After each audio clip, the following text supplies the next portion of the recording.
انسان کی موت اس کو 3 مرتبہ ایک دن میں دیکھتی ہے۔ حضرت ملک الموت ہر انسان کا چہرہ ایک دن میں 3 مرتبہ دیکھتے ہیں۔ جب تک انسان کا رزق، کھانا پانی باقی رہتا ہے تب تک انسان جیتا ہے، اور جب اس کا رزق ختم ہو جاتا ہے تو پھر وہ یہاں سے چلا جاتا ہے۔ روح کے قبض کرنے کی ذمہ داری حضرت اسرائیل کی، جنہیں ہم ملک الموت کہتے ہیں، موت کا فرشتہ کہتے ہیں۔ جب اسرائیل کسی کی روح نکالتے ہیں تو لوگ روتے ہیں، تو وہ میت کے گھر کے دروازے کو پکڑ کر کہتے ہیں کہ میں نے کوئی ظلم نہیں کیا، میں نے کوئی قصور نہیں کیا، نہ میں نے تمہاری میت کے حصے کا کھانا کھایا، نہ تمہارے حصے کا کچھ کھایا، وہ تو کھاتے پیتے ہی نہیں ہیں، اللہ نے مجھے جو حکم دیا وہ کام میں نے کر دیا۔ حدیث پاک میں آتا ہے کہ ملک الموت جاتے جاتے یہ جملہ کہتے ہیں کہ جیسے میں نے آج اس کی روح نکالی ہے، ویسے میں تم سب کی ایک کے بعد ایک باری باری روح نکالوں گا اور تمہارا گھر بالکل ویران ہو جائے گا۔ آقا کریم صلی اللہ علیہ وآلہ وسلم فرماتے ہیں کہ اگر حضرت ملک الموت کی گفتگو انسان سن لیتا تو میت پر رونے کی بجائے وہ اپنے آپ پر روتا۔ یہ سب کچھ ہمیں پتہ نہیں ہوتا۔ اب جو عنوان اصل آج کا ہے وہ یہ ہے کہ موت کے وقت سب کو تکلیف ہوتی، کوئی آسانی سے نہیں مرتا۔ یہ جو ہم دیکھ رہے ہوتے ہیں نا کہ انسان آسانی کے ساتھ بالکل آرام سے پڑا ہوا ہوتا ہے، پرسکون ایک دم، وہ کوئی سکون نہیں ہوتا۔ مرنے سے پہلے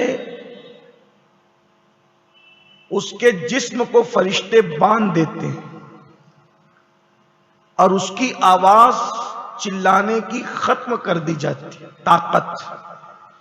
اس پر پہاڑوں جیسی مصیبت اور مشکل ہوتی ہے، لیکن سراہنے کھڑے رہنے والوں کو یوں لگتا ہے کہ یہ بالکل آرام سے لیٹا ہوا ہے۔ بعض لوگوں کو جو موت کے وقت تکلیف دی جاتی ہے وہ بطور عذاب دی جاتی ہے، اور بعض لوگوں کو جو تکلیف دی جاتی ہے وہ عذاب کے طور پہ نہیں دی جاتی۔ اس کی کچھ وجوہات ہیں۔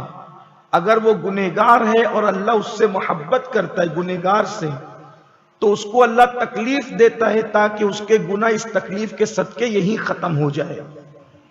اور بعض وہ ہوتے ہیں جو اللہ کے محبوب ہوتے ہیں، ان پر تو اور زیادہ تکلیف، جو جتنا محبوب ہوتا ہے اس کو اتنی زیادہ تکلیف موت کے وقت ہوتی، یہ بھی روایت ہے۔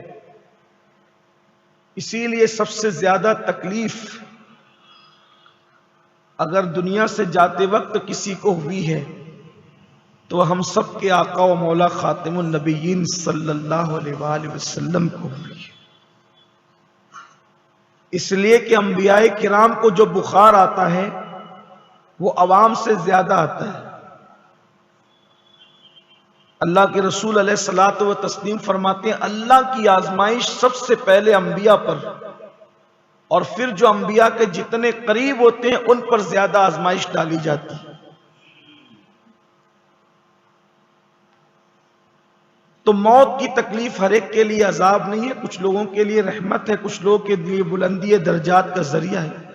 ام المومنین سیدہ عائشہ صدیقہ فرماتی ہیں کہ حضور علیہ السلام کے وصال سے پہلے میں جلدی اور آسانی کی موت کو اچھا سمجھتی تھی، لیکن جب میں نے اللہ کے رسول علیہ السلام کو دنیا سے جاتے وقت تکلیف میں دیکھا، پھر اس کے بعد میں کبھی کسی کی آسانی کی موت پر میں نے کبھی رشک نہیں کیا۔ کئی تقریروں میں موقع آیا تو ہم نے گفتگو کی حضور کے دنیا سے جانے کا معاملہ، لیکن چونکہ یہ قسط وار سلسلہ ہے تو میں تھوڑا اشارہ آپ کو دینا چاہتا ہوں۔ اللہ کے رسول علیہ السلام مرض الوصال میں، یہ بہت معلوماتی بات ہے ہمارے اور آپ سب کے لیے، آپ کو اچھا لگے گا، اس لیے کہ آج کل اگر محلے میں کوئی سکرات میں ہو تو عورتیں باتیں کرتی ہے، محلے میں باتیں ہوتی ہے کہ دیکھو بڑا مجرم تھا، یہ بھر رہا ہے، مرتے وقت تو بھر رہا ہے، بہت تکلیف میں ہے۔ ایسا نہیں کہنا، اس لیے کہ اس کی تکلیف اس کے گناہوں کا کفارہ بن رہی ہے، اور اگر نیک ہے تو اس کے درجات کا سبب بن رہی ہے۔